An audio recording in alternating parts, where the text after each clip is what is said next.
좋은 소식이죠. 통일부가 지금 통일부 장관 안 바뀌었어요. 김영호죠. 김영호예요. 피의자로 입건됐던데. 네, 입건되셨습니다. 그래서 네. 국민들 눈치 보면서 할 일은 좀 해야겠다라고 네. 생각을 했나 봐. 통일부가 일부 단체의 대북 전단 살포를 중단할 것을 강력히 요청을 했습니다.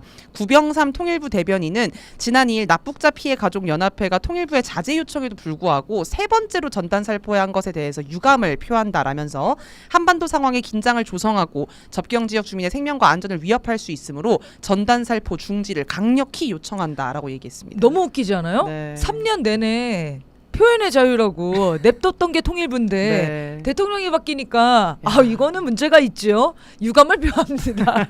적극 제지한다고. 그래서 전 입장을 통일부 장관 내요. 바뀐 줄 알았어요. 저도 바뀐 줄 알았어. 새로 임명된 줄 알았어. 근데 알고 보니까 똑같은 사람이야. 신기하네. 야 진짜 앞으로 조속히 9.19 군사합의 복원 또 해서 네.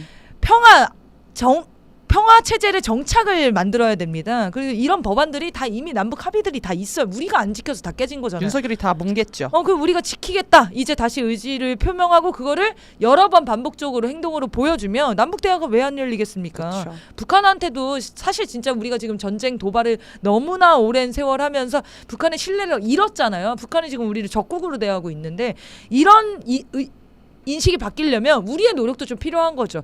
그래서 이번 정부에서는 전격적으로 남북 화해와 평화를 위해서 이런 결단을 내려야 되는 부분들 그런 거 좀 하면 좋겠어요. 그리고 대북 전단 살포랑 대북 확성기 방송이 어쨌든간 계엄 군부들이 전쟁 회한을 일으킨 데에서의 중요한 역할을 했기 때문에 무조건적으로 중단을 해야 됩니다. 아직도 살아 있잖아요, 계엄 군부들이. 그렇죠.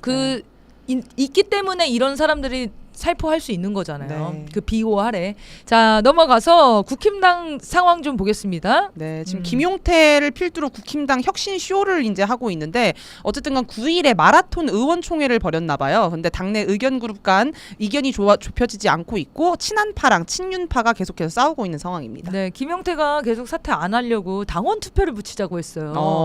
근데 한덕수랑 김문수 후보 쿠데타 그 시기에도 당원 투표로 결정됐잖아요. 근데 이거에 대한 의혹이 있지 않습니까? 이 당원 투표라는 형식도 이용한 거 아니냐, 조작한 거 아니겠냐, 우리가 이런 의심을 했었는데 김용태도 그럴 수 있다고 생각하는 것 같아. 네. 이걸 당원 투표로 붙이면 김용태가 무슨 자신감으로? 저는 용태가 또 조작하면 된다라고 생각하는 것 같아요. 네. 그래서 국힘당 안에서는 당원 민주주의가 없잖아요. 없죠. 당원들의 의견을 물어서 뭘 결정한다 하면은 정해져 있다는 겁니다. 정해진 수순으로 가는 거다. 자, 그래서 지금 한동훈을 중심으로 재판 짜기를 하고 싶어 하는 것 같은데 뭐 이거 쉽지 않아 보여요. 네. 내부에서 반발도 심하고 그리고 김문수가 또 당권을 노리는 거 아니냐 이런 얘기들이 나오고 있죠. 그래서 김문수도 지금 나오겠죠. 아니 윤석열 라인에서 누가 나올 겁니까 그러면.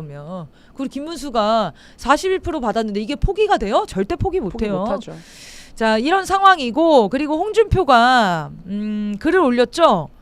계속해서 글을 올리고 있는데 잘한다 준표. 네, 지금 국힘 해산은 피할 수 없을 거다라고 얘기하면서 내란 특검법 발의됐기 때문에 내란 동조당이 되면 정당 해산 사유가 있다고 본다. 그러면서 대선 후보 강제 교체 사건도 반민주 정당으로 위헌 정당으로 물릴 수 있다라고 얘기했는데 저는 이 말이 굉장히 의미심장했어요. 계엄 당시 추경호 원내대표와 일부 중진들의 역할이 무엇이었는지 밝혀지면 국힘 해산은 피할 수 없을 것. 이 말을 홍준표는 알고 있다는 얘기입니다. 네. 참 해산당할 정당에서 다들 무슨 당권 잡으려고 굉장히 애를 쓰고 있는데 저는 이게 당권이라는 의미보다는 이게 큰 것 같아. 결국 대구 경북에만 지금 남은 거 아닙니까? 네. 사람들이. 네. 대구 경북의 의원을 내가 해야 된다. 이거를 지키려고 하는 사람들이 남아있는 걸 눈치 보면서. 자 그리고 이거 중요한 얘기 하나 해야 되는데 네. 우리 어제 이재명 대통령 재판 관련해서 연기됐다. 네. 파기환 송심 기일을 연기했다라고 고법에서 입장을 전달했는데 네, 추정 이렇게 얘기했었죠. 추지정이었죠. 이것은 무기한 연기나 다름없다. 이렇게 이제 저희가 맞아요. 해석을 했었어요. 다시 좀 짚어보려고 합니다. 네. 지금 이게 재판이 요 재판 공직선거법 재판은 연기가 된 거예요. 근데 네. 아직도 남은 재판이 한 5건이 있죠. 자 그러면 이 재판들은 누가 연기하는 거죠? 각 법원이 판단해야 돼. 그 판사들이 다 판단을 해야 돼요. 근데 이렇게 중요한 사안을 대통령이 직무 중에 소출을 받지 않는 헌법 다른 84조? 헌법이 있는데 네네. 재판을 받을 건지 안 받을 건지를 법적으로 정돈해 주는 게 아니라 판사들이 개인으로 판단한다는 게 이상한 거죠. 네. 그럼 국민들은 어떻습니까? 내가 뽑아놓은 대통령인데 불안해질 수밖에 없잖아요. 그것은 법원에게 정권을 주는 거나 다름없다. 그렇기 때문에 민주당에서 지금 법안, 형사소송법 개정 법안을 냈죠. 근데 이거 가지고 이재명 방탄 개정 이런 얘기를 진짜 많이 해요. 그러니까 이 헌법 84조의 형사상의 소추를 받지 아니한다의 이 소추가 소송만인 건지 아니면 재판까지인 그렇죠. 건지 법 해석이 너무 자유분방하기 때문에 재판까지도 다 하지 말자. 네. 정확히는 사법부의 정치 개입을 막는 개정안인 거거든요, 사실은. 그렇죠. 국민들이 뽑아놨어요. 대통령을 민주주의 국가에서. 근데 법원이 만약에 개별로 나 그냥 재판할래. 왜냐면 이거 해석의 여지가 있잖아. 지기현이랑 심우정이 한 것처럼 요거 이렇게 해석하면 다 되는데요? 라고 만약에 미쳐 날뛴다 라고 네. 하면은 대통령이 날아가는 거예요. 제2의 조이대 사태가 또 나타나는 거죠. 그렇기 때문에 민주당에서 이 법안을 추진하고 통과시켜야 되는 건 당연한 겁니다. 미국 얘기 좀 해볼까요? 미국의 내정 간섭이 대선 이전에 끝났냐? 그렇지 않습니다. 대선 이후부터도 계속 이루어지고 있는 거 아닙니까? 네, 맞습니다. 그 미국의 내정 간섭 얘기 조금 뭐 해보려면요.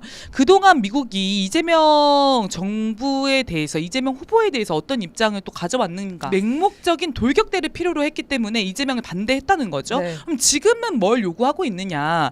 대만 전쟁을 염두에 두고 미국이 계속 카드를 만지작거리고 있는데 반중 전쟁 돌격대의 역할을 강요를 하고 있다는 거죠. 그게 이재명 정부가 들어서자마자 계속해서 강한 압박으로 진행이 되고 있습니다. 첫 번째로는 백악관에서 뜬금없는 반중 공세. 뭐 당선되자마자 이 한국의 대선 결과랑 중국의 영향력 행사를 엮어가지고 마치 이재명 정부가 중국의 영향력 아래서 당선이 된 것처럼 우리의 주권을 모욕해냈습니다. 근데 이제 이 발언에 대해서 빅터 차라고 하는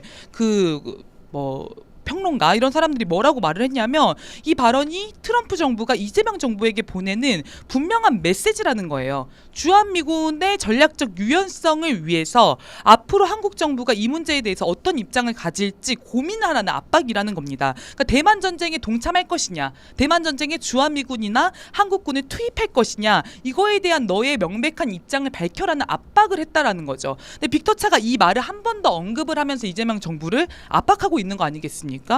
또 하나는 한국의 대선 직후인 6월 4일에 미 의회조사국 보고서가 또 발행이 됐습니다. 한미 관계에 관련한 보고서가 발행이 됐어요. 지금 의회조사국 보고서가 계속해서 이재명을 선봉해서 좀 공격하는 이런 역할을 하고 있지 않습니까? 이번에 뭐라고 얘기를 했냐면 이재명 대통령이 한미 관계의 도전들을 헤쳐나갈 것이라고 하면서 이 도전을 두 가지로 언급을 합니다. 관세 협상과 주한미군의 문제. 아까 말했던 주한미군의 역할 문제에 대해서 다시 압박을 해내는 거죠. 더불어서 이제 주한미군 4,500명의 감축설 보도를 의회조사국 보고서가 다시 언급을 했어요. 이건 이재명 정부를 대놓고 겁박하는 거 아니겠습니까? 주한미군 철수시킬 수도 있어. 너 이거 감당할 수 있겠어? 이런 협박을 지금 하고 있는 겁니다. 자, 그래서 이 압박을 이재명 정부가 잘 이겨내야 되지 않겠습니까? 이겨낸 데서 핵심적인 부분 뭐라고 생각하십니까? 네, 이겨내는 데서는 어떤 입장을 취하느냐가 결국은 좀 중요할 것 같은데요. 지금 이재명 정부가 국익 중심의 실용 외교에 대한 지향 이런 것들을 많이 밝히고 있습니다. 그럼 이제 미국의 부당한 압박, 강요, 그다음에 주권 훼손 행태에 대해서 굴복하기보다는 당당하게 맞서고 또 이 미국 중심의 일극 패권 체제로 경도되는 외교가 아니라 다극화된 세계에 발맞추는 외교를 좀 펼칠 필요가 있을 것 같습니다. 그렇게 하기 위해서는 촛불 광장이 또 중요한 역할을 할 수밖에 없는 거죠. 촛불에서 이 미국의 문제에 대해서 목소리를 내고 반대하는 입장을 표명하면 표명할수록 새로운 민주정부가 운신할 수 있는 폭이 넓어지는 거 아니겠습니까? 네. 네. 자, 그래서 광장의 힘도 중요하고 앞으로의 방향도 중요할 것 같아요. 어쨌든 지금 다극 체제로 세계 판도가 변하고 있는 상황에서 우리는 어떤 외교를 펼칠 것인가 이런 대안들도 좀 준비가 되어 있어야 되는 거 아니겠습니까? 그러니까 계속 미국에 매달려서 미국이랑 트럼프랑 전화 언제 할 거냐, 미국이랑 관세 협상 요게 우리나라의 운명이 걸린 것처럼 많은 분들이 해석을 하시는데 왜 미국에만 매달리죠?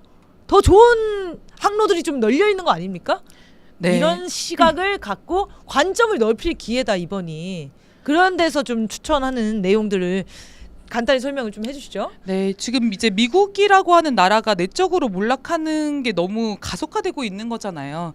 그러니까 미국 정치 상황도 극도로 이제 불안하다는 게 이번 내전 사태에서도 확인이 되는 거고, 지금 미국 경제가 계속 회복이 안 되고 있는데 네. 물가 문제 같은 것도 정부가 너무 해고를 많이 해가지고 물가를 제대로 조사할 상황이 안 된다는 거예요. 그러니까 그 정도로 내적 몰락이 심각한 상황이다. 그러니까 전쟁하는 겁니다. 내전 일으키는 그러니까 거고. 한국에 대한 압박을 더 강하게 하고 있는 거예요. 착취하는 거죠. 근데 국제적으로도 지금 히토류 한 대 얻어맞고 바로 시진핑한테 통화하고 굴복하지 않았습니까? 그러니까 타코라는 뭐 신조어도 등장하고 있잖아요. 트럼프는 항상 겁먹고 물러선다. 지금 희화화의 대상이 되고 있는데 아무튼 새로운 좀 외교 전략을 찾아야 될 것 같고요.